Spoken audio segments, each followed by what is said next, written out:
Suratul A'raf. Surat Al-A'raf. Surat Al-A'raf dalam tertib urutan di dalam mushaf itu terletak pada nomor ke-7.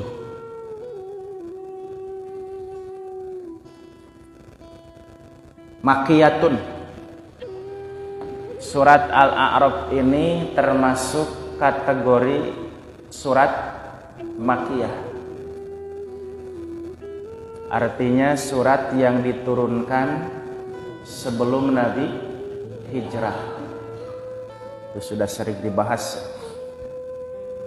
apa yang dimaksud dengan surat Makiyah, surat Madaniyah. Nah, surat Al-A'raf ini termasuk surat Makiyah.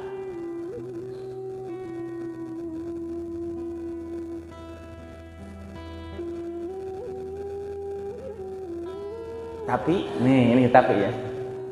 Tapi agak keluar dari mainstream. Dari keumuman layaknya surat-surat Makiyah.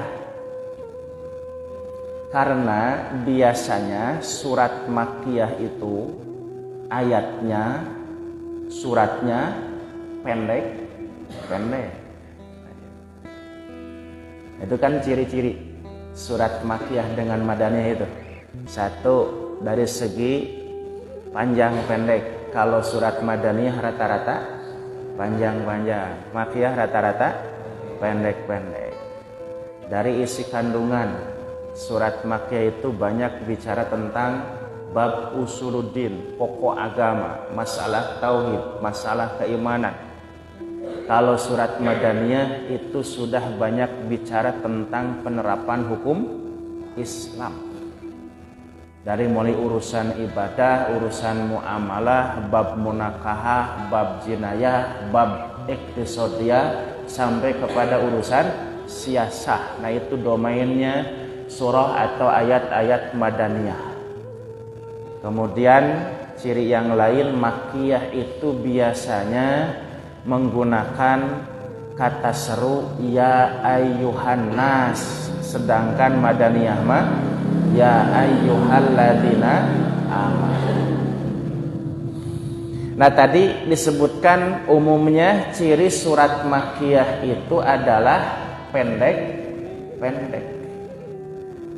Nah, tapi kadang tidak selalu juga. Seperti umumnya surat Madaniyah itu panjang, tapi tidak semuanya juga. Nah, kalau surat Madaniyah panjang-panjang, ya. Tapi ada juga surat Madaniyah yang pendek. Kalau juz amma rata-rata Makiyah atau Madaniyah? Makiyah, karena pendek-pendek. Nah, tapi ternyata di juz amma juga ada surat yang masuk kelompok surat Madaniyah. Yang mana? Ada berapa? Ada 3. Ya. Dari mulai An-Naba sampai An-Nas, ya, ada 3 surat yang umumnya itu juz amma itu Makiyah, ya. Ada 3 surat yang masuk kelompok Madaniyah. 1 Al-Bayyinah, 2 Al-Zalzalah, 3 An-Nasr. Nah, bahkan surat An-Nasr itu termasuk kelompok surat terpendek juga ya, karena jumlah ayatnya 3. Selain surat apa yang 3 ayatnya itu? Surat Al-Asr, surat Al-Kautsar, kemudian surat An-Nasr. Nah, itu surat yang terpendek dengan jumlah ayat hanya 3 ayat saja. Nah, salah satunya surat An-Nasr. Nah, surat An-Nasr pendek. Kenapa masuk Madaniyah? Bahkan konon surat An-Nasr itu menurut satu kaul adalah termasuk surat yang paling akhir gitu. Surat yang paling akhir turun kepada Nabi. Kan nanti ada ayat yang paling pertama turun, ada ayat yang paling akhir turun. Kalau ayat yang paling akhir turun ayat berapa? Nah, menurut satu kaul itu adalah surat Al-Maidah ayat 3, Al-yauma akmaltu lakum dinakum. Nah, tapi kata Ibnu Abbas yang paling rajih, yang paling kuat pendapat yang menyebutkan bahwa ayat yang paling akhir turun itu bukan Al-Maidah ayat 3, tapi surat Al-Baqarah ayat 281. Sebelum ayat yang paling panjang, ayat 282 itu tentang apa? Tentang hutang, pihutang. Nah, sebelumnya ayat 281, wattaqu yauman turja'una fihi ilallah tsumma tuwaffa kullu nafsin ma kasabat wa hum la yudlamun. Nah, itu konon adalah ayat yang paling akhir turun kepada Rasulullah sallallahu alaihi wasallam. Nah, sedangkan surat, kalau surat yang paling akhir artinya surat ini secara keseluruhan turun. Nah, kalau tadi kan ayat yang paling akhir cuma itu aja. Karena kadang ketika proses turunnya Al-Quran kepada Nabi kan tidak berurutan ya. Dari mulai Al-Baqarah sampai Anas, Al-Baqarah heula, terus Al-Fatihah dulu, terus Al-Baqarah, Ali Imran, An-Nisa, tidak begitu. Tapi random ya turunnya ayat Al-Quran kepada Nabi itu. Kadang satu surat penuh, kalau suratnya pendek-pendek. Kadang satu ayat, kadang beberapa ayat. Bahkan kadang turunnya surat dan ayat itu ada yang melatar belakanginya, yang disebut dengan sababun nuzul itu.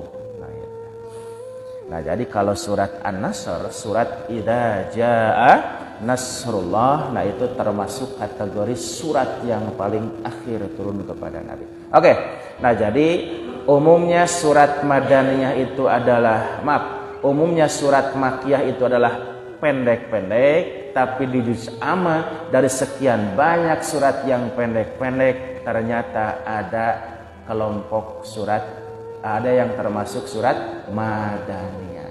Nah, sebaliknya umumnya surat Madaniyah itu panjang-panjang, nah itu. Tapi ternyata di antara surat yang panjang bahkan termasuk yang terpanjang, ya, ada yang masuk kategori surat Makkiyah. Apa? Yaitu surat Al-A'raf. Nah, kecuali katanya ada sebagian ulama yang berpendapat, ahli tafsir yang berpendapat, ada yang dikecualikan dari 206 ayat surat Al-A'raf ini, yang tadi masuk kelompok Makkiyah. Nah, yang dikecualikan masuk kelompok Madaniyah. Mana? Yaitu ayat 163 sampai 170. Nah, itu cenah dikecualikan eta mah masuk Madaniyah. Ayat yang bicara tentang Bani Israel itu ya. Was'alhum 'anil qaryatil lati kanat hadiratal bahri sampai ayat wa idna taknal jabala fawqahum ka'annahu zullatun. Nah, itu 7 ayatnya. 8 ya. 8 ayat. 8 apa sih? Itu termasuk Madani.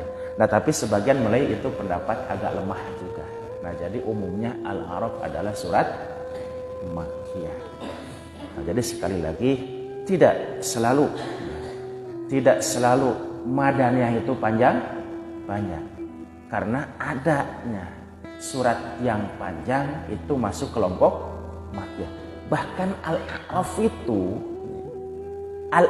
itu termasuk satu di antara 2 surat yang terpanjang. Fakar hadis Imam An-Nasai mengutip riwayat dari sahabat yang bernama Urwah bin siapa namanya? Zaid bin Sabit. Urwah bin Zaid bin Sabit.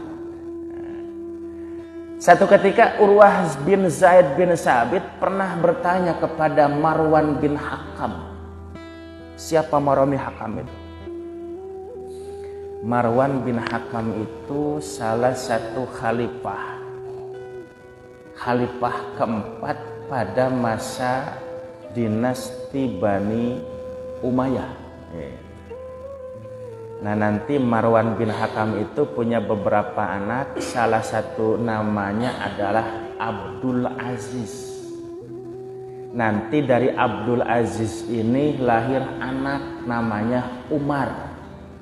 Itulah nanti yang terkenal dengan nama Umar bin Abdul Aziz. Konon ini salah seorang khalifah yang adil juga di luar Khulafaur Rasyidin. Nah, kalau Khulafaur Rasyidin, khalifah Rasyidun yang 4 itu kan, Abu Bakar, Umar, Utsman, Ali, ya, mereka tidak usah dipertanyakan tentang kredibilitasnya itu. Mereka disebut Ar-Rasyidun, orang-orang yang selalu mendapatkan bimbingan. Nah, itu. Jadi masa kepemimpinan terbaik setelah Nabi itu adalah masa Khulafaur Rasyidin itu. Nah, nanti dalam sejarah perkembangan tentang kepemimpinan Islam itu masuk masa dinasti Bani Umayyah, terus dinasti Bani Abbasiyah. Nah, di situ ada dinamika ya, tentang kepemimpinan Islam itu, dari mulai ternyata kepemilihan pemimpin tidak secara musyawarah tapi menjadi warisan diturunkan. Nah, kemudian ada juga beberapa kasus tentang cerita-cerita khalifah-khalifah yang perilakunya tidak sesuai dengan akhlak seorang pemimpin Islam itu. Nah, tapi ketika masuk pada masa Khalifah Umar bin Abdul Aziz, nah, kepemimpinan Islam kembali ya, hampir menyerupai ya, khalifah-khalifahnya pada masa Khulafaur Rasyidun. Bahkan konon Umar bin Abdul Aziz itu hampir mirip-mirip dengan Umar bin Khattab. Nah, Umar bin Abdul Aziz itu adalah cucunya Marwan bin Hakam, yang satu ketika oleh siapa namanya tadi? Urwah bin Zaid bin Sabit dalam riwayat An-Nasai itu pernah ditanya Marwan ketika ngimaman sholatnya, ada kalanya sholat maghrib, maca surat nateh nu pendek-pendek, siga nu pendek-pendek teh. Nah, duka nukumah tidak disebutkan di situ ya. Nah, tapi mungkin masuk kategori yang pendek itu paling tidak juz amma lah ya. Nah, ditanya oleh Urwah, kenapa engkau kalau mimpin atau kalau ngimaman sholat maghrib suratan sok pendek-pendek sih?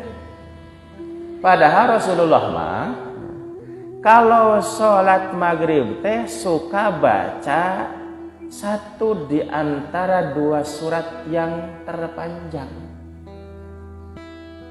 Kemudian Marwan bertanya, apa satu di antara 2 surat yang terpanjang itu? Maka Urwah menjawab surat Al-A'raf. Nah, dalam riwayat lain masih di An-Nasai, Siti Aisyah menerangkan Rasulullah ketika sholat maghrib gitu membaca surat Al-A'raf dibagi 2. Jadi surat Al-A'raf sebanyak 206 ayat itu dibagi 2 kali itu di sholat maghrib. Mun di urang meureun kaburu isanya. Baca surat Al-A'raf 2 kali. Nah, itu Nabi ya. Tapi di zaman Nabi kalaupun isya tenang, isyanya juga gak ada rusuh ya, suka disedekeun ke malam. Karena nanti ada tuntunan sunnah juga, walaupun ini tidak berlaku untuk halayak. Kata Nabi, sholat isya itu memang afdolnya diakhirkan. Nah, itu ya. Jadi kalau umumnya sholat-sholat yang 5 itu duhur, subuh, duhur, asar, maghrib, afdalus sholati fi awali waktiha. Afdalnya sholat itu dilakukan di awal waktu. Nah, tapi khususon untuk sholat isya kata Nabi afdalu fi akhiriha, afdalnya di akhir. Tapi kata Nabi itu laula an asyqa ala ummati, kalau tidak memberatkan. Jadi meureun karena kemungkinan ada yang merasa keberatan ya kudu nungguannya salat isya teh. Kayak jam sauraha? Jam 11 benernya. Mending lamun teu tuluhun, palebah tulung keteh sare heula.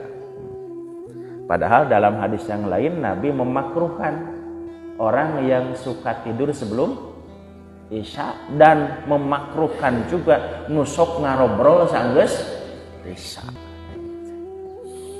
Nah, itu tentang surat Al-A'raf, termasuk 2 surat yang terpanjang kata Siti Aisyah, kata Zaid bin Sabit, Urwah bin Zaid bin Sabit, yang biasa dibaca oleh Rasulullah Shallallahu Alaihi Wasallam pada waktu sholat maghrib.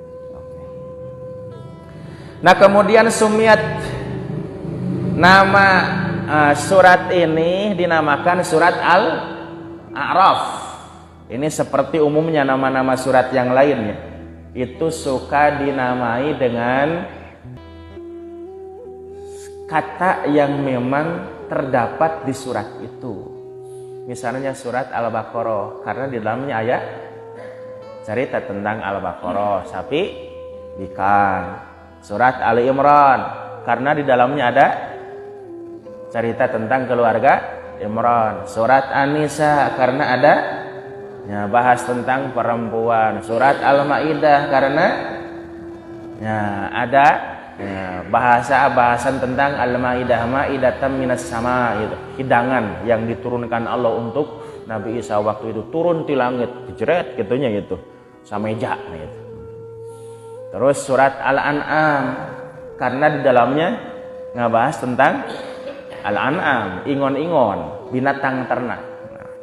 Nah, termasuk juga ini surat ke-7 dinamakan Al-A'raf karena di dalamnya ngebahas tentang A'raf. Itu ada di ayat ke-46.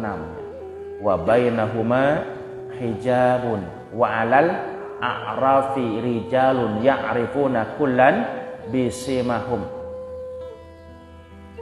Yaitu tentang tempat yang nanti Allah sediakan buat orang-orang yang mengalami draw. Nah, itu ya. Yang mengalami draw antara amal baik dan amal buruknya. Kan kalau orang umumnya nanti di akhirat itu Allah akan tempatkan masing-masing di surga dan di neraka tergantung bagaimana amalnya. Kalau jumlah amal baiknya lebih banyak ke surga, kalau jumlah amal buruknya lebih banyak ke neraka. Lebih berat dosanya ke neraka, lebih berat timbangan amal baiknya ke surga.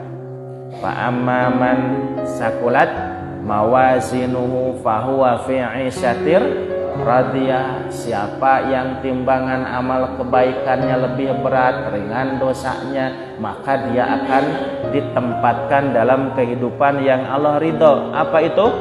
Surga. Sebaliknya wa amman khaffat mawazinuhu fa ummuhu hawiyah. Siapa yang timbangan amal baiknya ringan karena terlalu berat dengan dosa-dosanya, maka tempat kembalinya adalah hawiyah. Apa hawiyah itu? Narun hawiyah. Nah, jadi ada nanti ketika Allah menimbang, menghitung, menghisab amal-amal manusia, yang lebih banyak amal baiknya ke surga, yang lebih banyak dosanya ke neraka. Tapi nanti ketika ada orang yang ditimbang, ternyata antara amal baik dan amal buruknya draw, sama jumlahnya 50-50. Nah, di mana tempat orang seperti ini? Al-Quran menyebutkan nanti orang-orang seperti ini akan ditempatkan di Al-A'raf. Wa bainahuma hijabun wa 'alal a'rafi rijalun ya'rifuna kullan bisimahum. Di antara surga dan neraka itu ada hijab. Apa hijab itu? Penghalang, benteng, pagar, bahkan tinggi sekali. Nah, jadi A'raf itu dalam beberapa terjemah suka diterjemahkan apa tuh? Benteng yang tinggi. Jadi tempatnya tinggi. Duka sabaraha meter ya katanya. Yang jelas katanya alal a'raf rijalun ya'rifuna kullan bisimahum. Nanti orang-orang yang tinggal di Al-A'raf untuk sementara waktu, karena Al-A'raf itu sementara waktu ya. Gitu. Jadi ketika orang-orang yang 50-50 jumlah amal kebaikan dan dosanya tidak ke neraka karena punya amal kebaikan, tidak belum juga ke surga ya, karena ya, terhalang oleh apa? Belum juga ke surga karena terhalang oleh dosa-dosanya yang 50-50 itu. Nah, mereka akan tinggal sementara. Tinggal sementara sampai nanti Allah akan memutuskan bahwa dia harus masuk ke surga. Nah, jadi yang di Al-A'raf itu tidak akan ke neraka ya. Satu ketika nanti pasti ke surga ya, itu. Nah, ketika mereka tinggal sementara di situ, bisa lihat-lihat tuh. Siapa yang bisa dilihat? Nah, ahli surga dan ahli neraka kelihatan karena tempatnya. Bagaimana bisa kelihatan? Bisimahu, dengan ciri. Mungkin kalau ahli surga para rodas ya, kalau ahli neraka arah hidung. Itu kan di surat Al-A'raf, Al-Imran. Yauma tabyadu wujuh wa taswadu wujuh. Hari kiamat itu hari ketika putih wajah dan hitam pekat juga wajah. Jadi bodas rarai jeung harideng banget. Amal ladina swadat wujuhum, orang-orang yang hitam wajahnya itu adalah orang-orang yang kafir, orang-orang yang murtad. Mereka kembali kufur setelah iman. Makanya kata Allah, akafartum ba'da imanikum, kenapa kamu menjadi kafir lagi setelah kalian beriman? Teu waras maneh mah. Ya udah, fadzukul adzaba bima kuntum takfurun. Sekarang rasakan ini siksa karena kekufuran kamu. Sebaliknya, wa ammal ladina byaddat wujuhuhum fa fi rahmatillah. Adapun orang-orang yang putih wajahnya, mereka adalah orang yang Allah tempatkan di dalam rahmatnya. Di mana rahmat Allah itu? Di surga. Khalidun, mereka kekal di dalam. Nah, itu nama Al-A'raf itu diambil dari situ. Jadi surat ke-7 dinamakan surat Al-A'raf, diambil dari kata Al-A'raf yang terdapat pada ayat ke-46. A'raf sendiri artinya tempat yang tinggi, pagar yang tinggi, benteng yang tinggi. Dalam bahasa Arab, kalau kata siapa tuh, Imam At-Tabari ya. Imam At-Tabari mengatakan Arab itu jamak dari Araf. Wa kullu murtafi minal ardi indal Arab yusama urfan. Nah, setiap yang tinggi ya, dalam bahasa Arab itu dinamakan uraf, urfan, urfa. Makanya lamun hayam tenan aya ieu teh. Jawer. Janger. Ya, janger ya. Janger teh ini apa yang di sini? Duanan. Nah, janger ayam, nah itu disebutnya urf. Kenapa? Karena ada di atas, di luhur, di pinggir. Nah, itu nama Araf. Nah, kemudian kandungan surat ini umumnya adalah surat-surat Makkiyah ya. Karena surat Al-A'raf termasuk kelompok surat Makkiyah, maka kandungan ayat-ayatnya pun tidak terlepas dari umumnya kandungan surat-surat Makkiyah. Satu, nanti akan berbicara tentang Al-Quran sebagai kalam Allah. Yang kedua akan berbicara tentang kisah Nabi Adam. Nah, karena surat Al-A'raf ini ada yang mengatakan merupakan rincian dari surat Al-An'am sebelumnya. Nah, ketika di surat Al-An'am bicara tentang Al-Quran, maka di surat Al-A'raf pun diulangi bicara tentang Al-Quran. Terus ada cerita tentang Nabi Adam. Nanti kan di surat Al-A'raf kita ketemu ketika Allah menciptakan Nabi Adam, kemudian nanti Allah memerintahkan para malaikat untuk sujud kepadanya dan ditolak oleh iblis.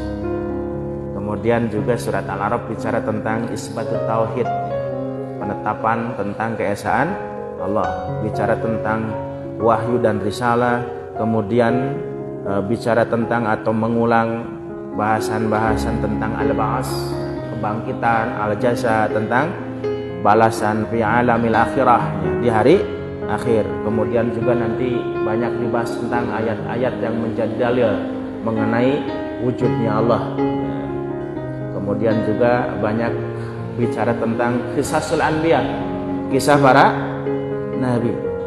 Nah, kemudian ada juga berisi tentang kecaman Allah terhadap sikap orang-orang kafir. Nah, karena memang umumnya ayat Makkiyah itu ditujukan oleh Allah, diturunkan oleh Allah sebagai peringatan buat orang-orang kafir, musyrik, khususnya di Mekah, karena masa Nabi ketika di awal periode dakwahnya gitu, di periode Mekah. Oke, ayat yang pertama. Bismillahirrahmanirrahim. Ya alif lam mim sod. Nah, ini dinamai apa namanya? Huruf muqatta'ah. Kan kemarin ini sudah ditafsir tuh ya. Kelas 10, kelas 11 juga sudah. 12 juga sudah. Ini namanya dinamakan surat huruf muqatta'ah, atau nama lainnya apa?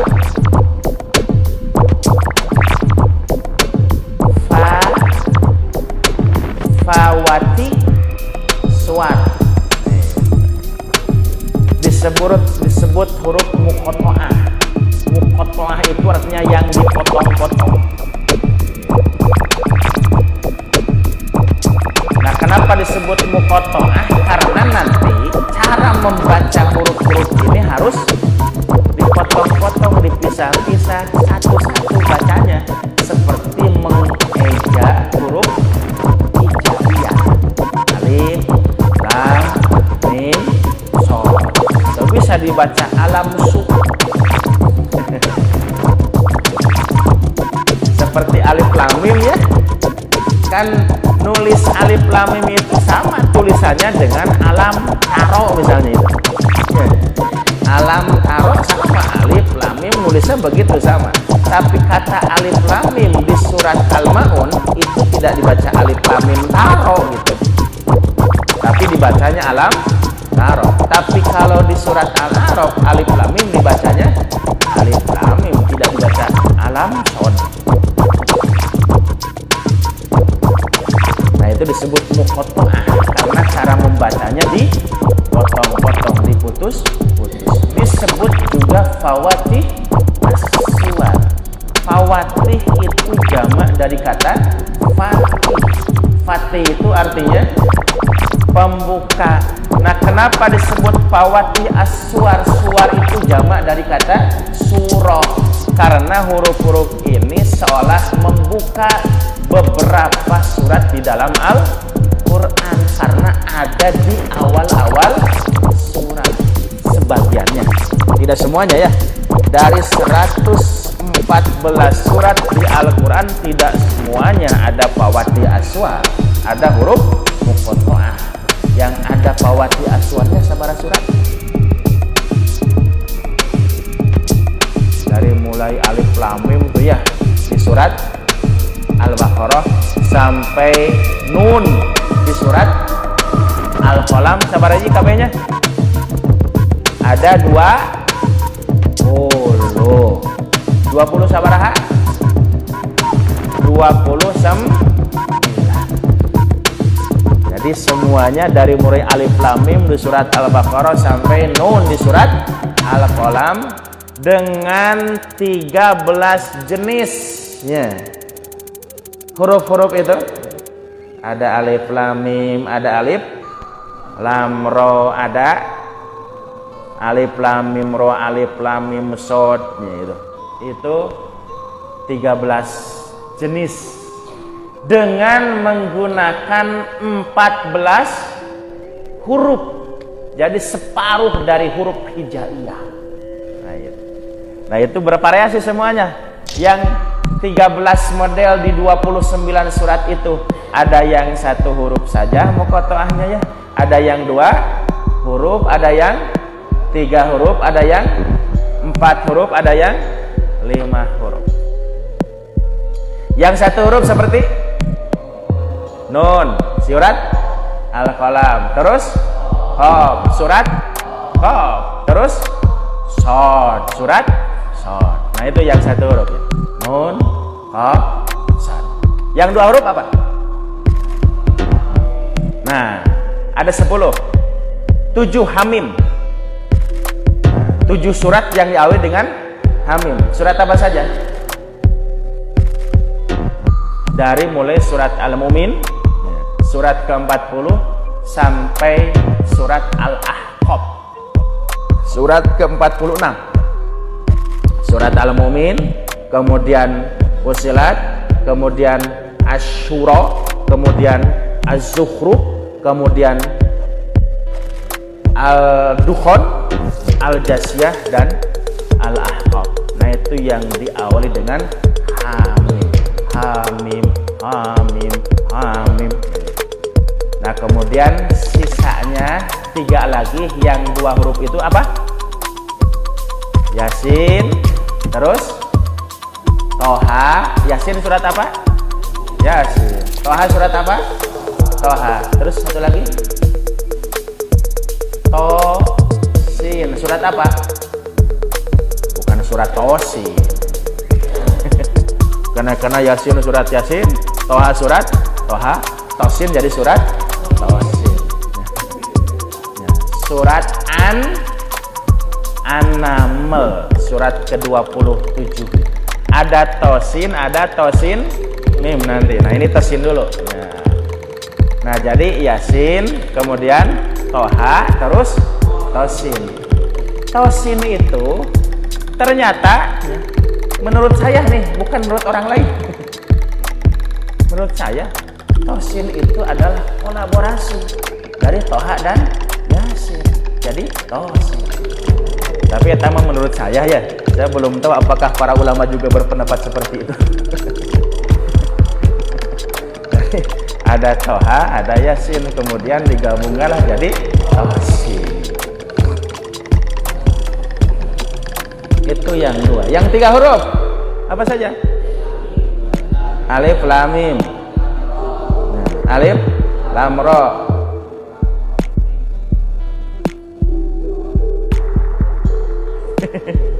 Tosin mim tadi itu.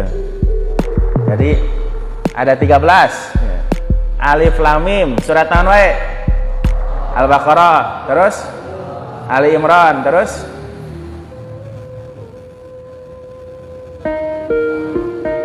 ada 6 tuh.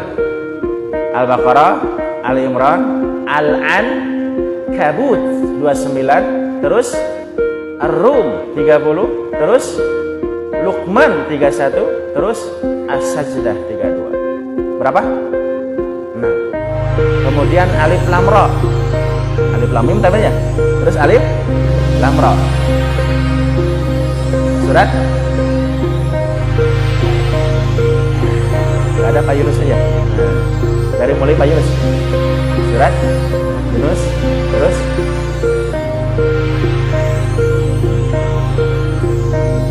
Surat Yunus terus. Setelah Yunus apa? Hud dulu aja. Yunus, Hud, Yusuf, terus Ibrahim, Al-Hijr. Nah, terus yang 3 huruf tadi apa? Alif lam mim, alif lam ra, terus to, sin, mim. To, sin, mim. Satu surat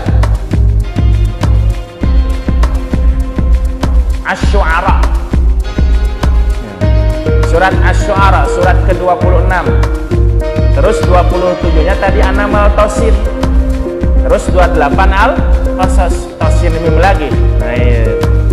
Jadi Tosin mim Asy-Syu'ara, Tosin surat An-Naml, Tosin mim lagi surat Al-Qasas. Nah, itu yang 3 huruf itu. Alif lam mim, alif lam ra, to, sin, mim. Yang 4 huruf apa? Alif lam mim, shad, ini surat Al-A'raf. Satu lagi. Alif lam mim, oh, surat apa?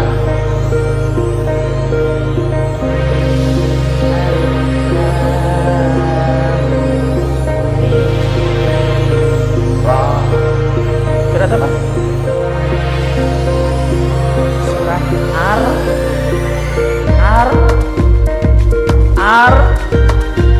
Ar-Ra'd. Ar-Ra'du. Nah, terus yang terakhir yang 5 huruf.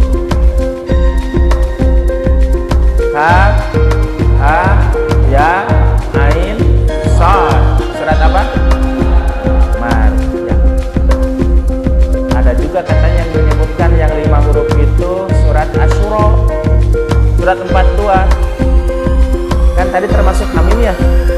Nah, kenapa jadi 5? Karena setelah hamim, hamim, ain, sin, qaf, kan jadi 5. Nah, semuanya itu ada di 29 surah dengan 13 variasi dengan 14 huruf hijaiyah. Itu namanya huruf muqatta'ah atau juga disebut fawatih as-suwar. Disebut muqatta'ah karena cara membacanya dipotong-potong, disebut fawatih as-suwar karena ada sebagai pembuka surat. Nah, apa sih maksudnya huruf-huruf seperti ini ya? Nah, beberapa ahli tafsir menyebutkan bahwa huruf-huruf muqatta'ah seperti ini ada di beberapa awal surat. Tujuannya adalah untuk mengingatkan orang-orang kafir Quraisy khususnya yang tidak mau percaya dan tidak mau menerima Al-Quran sebagai wahyu Allah, sekaligus tantangan kepada mereka dari Allah. Hei, orang-orang Arab, orang-orang Quraisy yang konon mengaku sebagai apa tuh? Orang-orang yang pandai membuat syair, pandai menyusun, menggubah puisi, bisa menyusun kata-kata yang indah. Nih, Al-Quran ini berbahasa Arab, terdiri dari huruf-huruf hijaiyah seperti alif, lam, mim, alif, lam, ra, ha, mim, huruf-huruf hijaiyah. Bagian-bagian dari kalimat yang biasa kamu pakai untuk berbicara. Nah, kalau kamu mengaku sebagai orang Arab tapi tidak percaya Al-Quran yang berbahasa Arab ini adalah wahyu Allah dan menganggap itu kumpulan-kumpulan syair, maka mestinya kamu yang lebih cinta dari Muhammad itu harus bisa membuat bacaan yang seperti Al-Quran. Tapi ternyata bagaimana? Orang-orang kafir itu tidak mampu membuat bacaan yang seperti Al-Quran. Bahkan sampai hari ini pun nggak bisa. Di Al-Quran itu kan Allah sampai mengatakan falyatu bihadisim misli, coba datangkan yang seperti Al-Quran. Kalau seperti Al-Quran kan semuanya dari awal sampai akhir 30 juz 114 30 juz 114 surat. Ternyata bisa Allah turunkan lagi tawarannya. Pak tu bi asyri suwar di surat Yunus. Datangkan 10 surat saja, surat Yunus. Datangkan 10 surat saja. Kemudian tidak bisa lagi sampai diturunkan lagi 10 surat tidak bisa. Pak tu bi surat. Datangkanlah 1 surat saja. Ternyata 1 surat juga tidak bisa. Makanya Allah di surat Al-Baqarah itu, wa in kuntum fi raibin mimman nazzalna ala abdina fa'tu bi suratin min mislih wad'u syuhada'akum min dunillah in kuntum shadiqin. Jika kamu masih ragu dengan apa yang kami turunkan kepada hamba kami Muhammad, yaitu Al-Quran. Kalau kamu masih meragukan Al-Quran sebagai wahyu, coba datangkan 1 surat saja. Bisa nggak? Kalau kamu tidak bisa, ajak tuh teman-temanmu yang bisa membantu kamu. Wad'u syuhada'akum min dunillah. Tapi selain Allah, cari siapa yang bisa membantu kamu. Jelema, atau kalau perlu ajak jin. Sinanyian bacaan seperti Al-Quran. In kuntum shadiqin. Kalau kamu merasa benar. Nah, makanya di surat Al-Isra ya. Berapa tuh?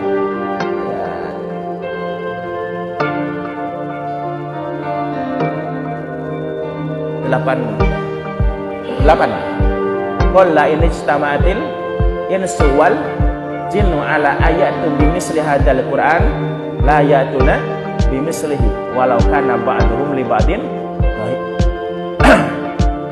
Andaikan di dunia ini jin dan manusia berkolaborasi untuk membuat bacaan yang seperti Al-Quran, dipastikan mereka tidak akan, walaupun sebagian mereka bekerja sama dengan sebagiannya. Nah, ini tantangan sok jenalah. Tekudu kabeh sa-Quran. Tekudu 10 surat, surat. Ternyata teu bisa. Rajin aya nu bisaeun nyeun Al-Quran, Quranan eta. Dulu pernah nabi palsu namanya siapa? Musailamah yang aku dapat wahyu dari Allah. Dapat turun wahyu. Nama suratnya apa? Surat Kodok. Surat Bangkok. Padahal Nabi dapat wahyu surat Al-Fil, surat Gajah. Maka si Musailamah Al-Kadzab ngaku dapat surat Bangkok.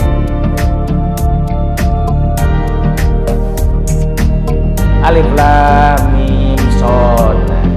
Kitabun unsila ilaika. Kitab ini diturunkan kepadamu. Siapa? Mu itu Nabi Muhammad. Fala yakun fi sadrika harajun. Oleh karena itu jangan sampai ada rasa sempit di dadamu. Kenapa rasa sempit? Karena merasa nanti ada kekhawatiran kalau orang-orang kafir tidak mau menerima Al-Quran. Bahkan bukan tidak mau saja, nanti Nabi dicemooh, dihina, disangkana tukang nyeunan puisi gitu. Tukang menggubah syairnya itu dengan bacaan-bacaan Al-Quran, bahkan dianggap tukang sihir. Sabab ya, Al-Quran yang disampaikan Nabi dianggapnya sebagai bagian dari mantra-mantra yang jauhan itu. Fala yakun fi sadrika harajun minhu litundira bihi. Kamu jangan merasa sempit dada untuk menyampaikan Al-Quran sebagai indah tundira bihi. Kamu nanti mengingatkan orang-orang dengan Al-Quran itu, wa dzikra lil mu'minin, juga sebagai dzikra.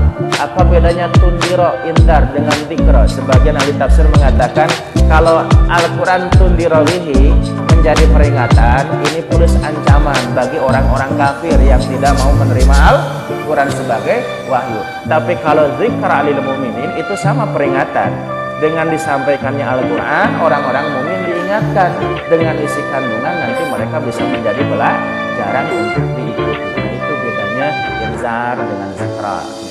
Tundiroli mengingatkan orang kafir sekaligus mengancam, kalau kalian tidak iman maka nanti awas sanksinya seperti itu. Kalau zikra itu peringatan, pelajaran bagi orang-orang yang beriman. Nah, Ittabi'u, oleh karena itu ikutilah oleh kamu wahai orang-orang yang beriman ma unzila ilaikum mir rabbikum, apa yang telah diturunkan kepada kamu dari Tuhanmu. Apa itu? Al-Quran. Jadi Al-Quran yang diturunkan Allah kepada Nabi Muhammad ikutilah oleh kalian. Ittabi'u ma unzila ilaikum mir rabbikum wa la tattabi'u min dunihi auliya'a, dan janganlah kalian mengikuti wali-wali selainnya. Yang itu siapa? Allah. Apa itu wali-wali selain Allah? Wali itu apa? Nah, sering saya jelaskan, wali itu bisa diartikan pembela, penolong, teman dekat, teman setia. Jadi juga bisa berarti pemimpin. Nah, itu arti wali. Ya, yang jelas kata yang dibangun dari huruf waw lam ya itu semuanya memiliki arti kedekatan. Nah, kalau Allah disebut wali, apa artinya? Bisa penolong, bisa pembela, bisa pelindung, juga bisa pemimpin yang menuntun. Ya. Di surat Al-Baqarah kan, Allahu waliyul ladina amanu yukhrijuhum minaz zulumati ilan nur. Allah itu adalah walinya orang-orang yang beriman. Apa itu wali? Bisa penolong, bisa pembela, bisa pelindung, bisa juga pemimpin yang akan menuntun orang-orang yang beriman. Yukhrijuhum minaz zulumati ilan nur. Nanti Allah yang akan mengeluarkan orang-orang yang beriman itu dari kegelapan menuju cahaya. Sebaliknya, walladzina kafaru awliya'uhumut tagut. Sedangkan orang-orang kafir walinya itu adalah tagut. Apa tagut itu? Togut, Yakut tuh. Togut. Caliwura. Orang-orang kafir walinya itu adalah togut. Apa togut itu? Setan. Lain Yakut, Caliwura. Sanajan rada mirip-mirip.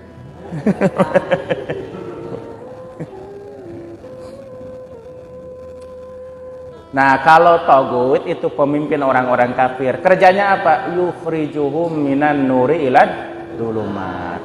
Mengeluarkan jelema dari cahaya menuju kegelapan. Nah, itu togut kerjanya begitu ya. Menyesatkan orang. Ya. Geus puguh orang teh mendapatkan pencerahan, mendapatkan hidayah. Malah ini disesatkan. Nah, itu kerjaan togut itu. Gus puguh adan teh ngabejaannya, der adan teh ulah disepekeran, atau kemudian parawekeun jelema teh ya, geus salat can ieu teh, nah itu. Tapi mirip-mirip oge nya, Pak Edi. Nah itu jadi wali itu bisa artinya penolong, pelindung, pemimpin, teman dekat, teman setia. Nah, wala tattabi'u min dunihi aulia, jangan kamu ya, menjadikan wali pemimpinmu selain Allah, yang menuntunmu, yang ya, mau diikuti oleh kamu selain Allah dengan Al-Quran itu. Nah, jadi ikutilah Al-Quran, itulah tuntunan Allah. Jangan kamu ikuti ya selain Allah. Nah, tapi kata Allah begitu. Anger ya, anger. Yang mau belajar, yang mau menerima peringatan Al-Quran itu tidak banyak. Anger we lolobana mah kafir, lolobana mah ingkar, lolobana mah bebal itu ya. Lolobana mah bandel, hese diatur, hese eling. Makanya qalilan ma tadakkarun, sedikit orang yang mau mengambil pelajaran. Oke, cukup ya kajian kita pagi ini. Mudah-mudahan bermanfaat dunia sampai akhirat. Sami'na wa ata'na ghufranaka rabbana wa ilaikal masir. Subhanakallahumma wa bihamdika asyhadu an la ilaha illa anta astaghfiruka wa atubu ilaik. Assalamualaikum warahmatullahi wabarakatuh.